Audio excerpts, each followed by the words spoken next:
Hi friends, good morning. అందరూ ఎలా ఉన్నారు? నేను ఈరోజు చేపల కర్రీ చేస్తున్నాను. సో ఎలా చేస్తానో సింపుల్గా ఒకసారి మీరు కూడా చూడండి. ఫస్ట్ నేను చేపలన్నీ కడుక్కొని శుభ్రంగా పెట్టుకున్నాను.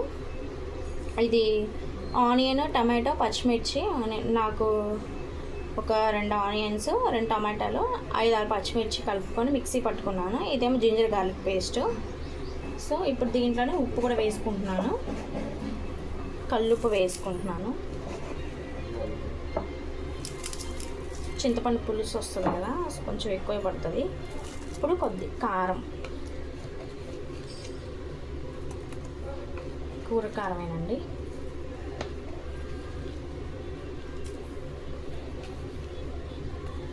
సరిపోతుంది. ఇప్పుడు దీంట్లోకి నేను ధనియాలు, జీలకర్ర, మెంతులు కలిపి పౌడర్ చేసి పెట్టుకున్నాను. చేపల కూరలోకి చాలా బాగుంటుంది, మీరు కూడా ట్రై చేయండి. సో ఇంకా నేను గరం మసాలా అట్లా ఏం వాడను. ఇప్పుడు చింతపండు పులుసు, చింతపండు నానబెట్టుకున్నాను హాట్ వాటర్లో కడుక్కొని ఒకసారి. మీరు కూడా అలాగే పెట్టుకోండి. ఇప్పుడు పులుసు పోసుకోవాలి.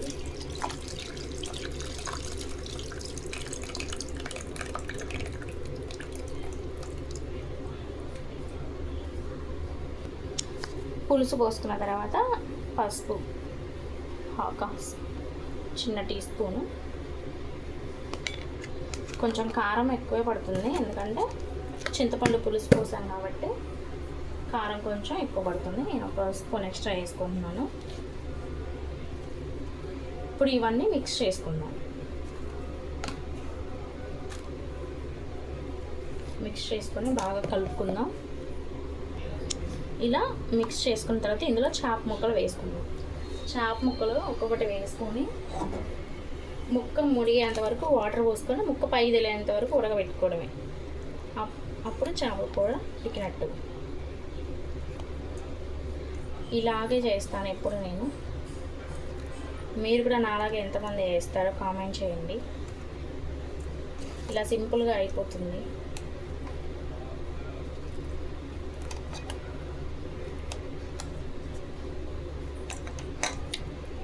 తర్వాత పొయ్యి మీద పెట్టుకునే ముందు ఆయిల్ వేసుకుంటే సరిపోతుంది. ఆయిల్ కూడా పైకి తేలుతుంది ఉడికిన తర్వాత.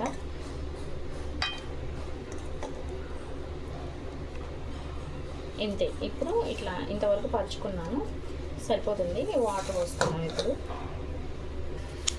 ఇప్పుడు ఇలా కలుపుకున్న తర్వాత ఆయిల్ ఒక 2 స్పూన్లు అంటే 2 గరిటెలు వేసుకుంటున్నాను.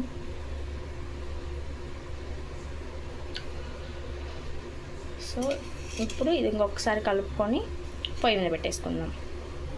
ఇప్పుడు ఇట్లా స్టవ్ మీద పెట్టుకొని మూత పెట్టుకుందాం. ఇది మీడియంలోనే పెట్టుకొని ఉడికించుకోవాలి. ఒక 20 మినిట్స్ వరకు మూత తీయకుండా ఉడికించుకొని చూసుకొని మీడియంలో పెట్టుకొని ఉంచుకుందాం. సో ఒక 20 మినిట్స్ తర్వాత మీకు చూపిస్తాను. సో ఫైనల్గా ఒక 20 to 30 మినిట్స్ తర్వాత ఇలా ఉంది కర్రీ. ఆయిల్ అంతా పైకి తేలింది, చాలా ఎమ్మీగా ఉంది. నేను ఇంతవరకు వాటర్ లెవెల్ పెట్టుకున్నాను. సో ఇది ఇట్లా అయింది. గ్రేవీ ఇలా రావాలి, చిక్కగా రావాలి. అప్పుడు మనకి కర్రీ అయినట్టు. ఇప్పుడు దీనిలో కొత్తిమీర చల్లుకొని పొయ్యి ఆఫ్ చేసుకుంటే సరిపోతుంది. ఇలా ఎవరైనా అన్నీ కలిపి పెట్టుకొని కొంచెం వాటర్ లెవెల్ చూసుకొని పెట్టుకొని వండుకుంటే రాని వాళ్ళు కూడా చేపల కర్రీ ఈజీగా చేసేయచ్చు. సో ఫైనల్ ఫిష్ కర్రీ, చేపల పులుసు సింపుల్ స్టైల్లో రెడీ ఫ్రెండ్స్. మీరు కూడా ఇలా ట్రై చేసి కామెంట్ చేయండి. Thank you friends. Please support చేయండి, లైక్ చేయండి, సబ్స్క్రైబ్ చేయండి. Thank you friends. బాయ్.